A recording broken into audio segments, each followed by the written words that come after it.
মনোযোগ ও একাগ্রতা উন্নত করার কৌশল, হাইপার ফোকাস, বই থেকে শিক্ষা। ভূমিকা: আমাদের দ্রুতগামী এবং বিভ্রান্তিকর জীবনে মনোযোগ ধরে রাখা এবং একাগ্রতা বজায় রাখা একটি চ্যালেঞ্জ হয়ে দাঁড়িয়েছে। ক্রিস বেইলি তার বই হাইপার ফোকাস এ মনোযোগ নিয়ন্ত্রণ এবং উৎপাদনশীলতা বৃদ্ধির জন্য বিভিন্ন কৌশল নিয়ে আলোচনা করেছেন।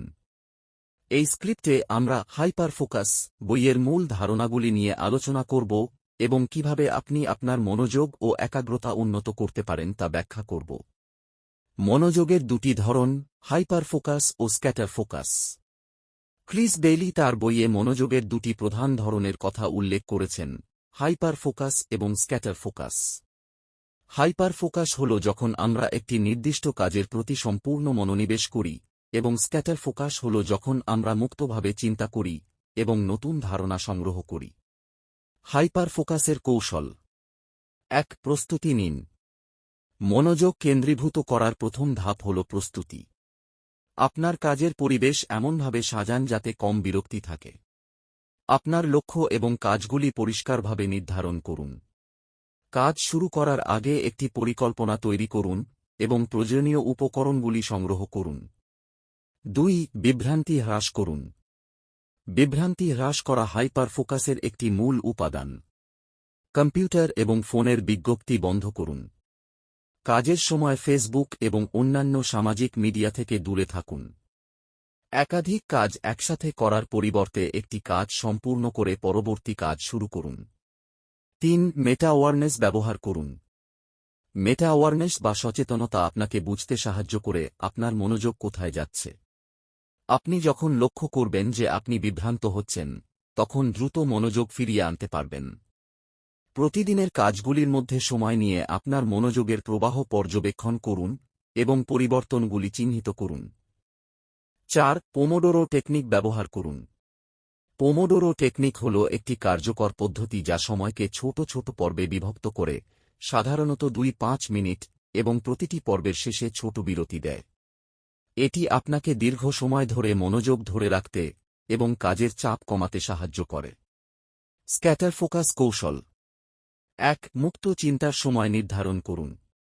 স্ক্যাটার ফোকাসের মাধ্যমে আপনার মন নতুন ধারণা এবং সমাধান খুঁজে পেতে পারে। নির্দিষ্ট সময় নির্ধারণ করুন যেখানে আপনি মুক্তভাবে চিন্তা করবেন এবং সৃজনশীল হবেন। এটি হতে পারে হাঁটার সময়, একটি শিল্প গ্যালারি পরিদর্শনের সময় বা কোন নীরব স্থানে বসে থাকার সময়। ২. উদ্বেগমুক্ত থাকুন। স্ক্যাটার ফোকাসের জন্য আপনার মনকে উদ্বেগমুক্ত রাখা গুরুত্বপূর্ণ। যে কাজগুলি আপনার মনকে ব্যস্ত রাখে তা লিখে রাখুন এবং পরবর্তী সময়ে এগুলি সমাধান করার পরিকল্পনা করুন। এটি আপনাকে মুক্ত চিন্তার সময় মনোসংযোগ করতে সাহায্য করবে।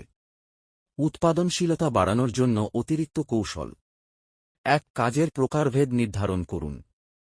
আপনার কাজগুলিকে ৪টি বিভাগে বিভক্ত করুন: প্রয়োজনীয় কাজ, অপ্রয়োজনীয় কাজ, বিভ্রান্তিকর কাজ এবং উদ্দেশ্যমূলক কাজ। এই বিভাগগুলি আপনাকে কোন কাজগুলি আপনার সময় এবং মনোযোগের যোগ্য তা নির্ধারণ করতে সাহায্য করবে। ২. নিয়মিত বিরতি নিন। প্রতিদিনের কাজের মধ্যে নিয়মিত বিরতি নেওয়া গুরুত্বপূর্ণ। প্রতিবার ৯-০ মিনিট কাজ করার পর একটি ছোট বিরতি নিন। এটি আপনার মনকে পুনরুজ্জীবিত করে এবং দীর্ঘ সময় ধরে কাজ করার ক্ষমতা বাড়ায়। ৩. দৈনন্দিন রুটিন তৈরি করুন। একটি কার্যকর দৈনন্দিন রুটিন তৈরি করুন যা আপনার মনোযোগ এবং একাগ্রতা বাড়াতে সাহায্য করবে। প্রতিদিন নির্দিষ্ট সময়ে নির্দিষ্ট কাজগুলি সম্পন্ন করার পরিকল্পনা করুন এবং সেই অনুযায়ী কাজ করুন। উপসংহার: ক্রিস বেইলির হাইপার ফোকাস বইটি আমাদের মনোযোগ ও একাগ্রতা উন্নত করার জন্য বিভিন্ন কার্যকর কৌশল প্রদান করে। এই কৌশলগুলি আমাদের জীবনে প্রয়োগ করে আমরা আমাদের উৎপাদনশীলতা বাড়াতে এবং লক্ষ্যে পৌঁছাতে সক্ষম হব। মনোযোগ ধরে রাখার জন্য আমাদের অবশ্যই নিয়মিত অনুশীলন করতে হবে এবং আমাদের চারপাশের বিভ্রান্তি থেকে নিজেকে রক্ষা করতে হবে।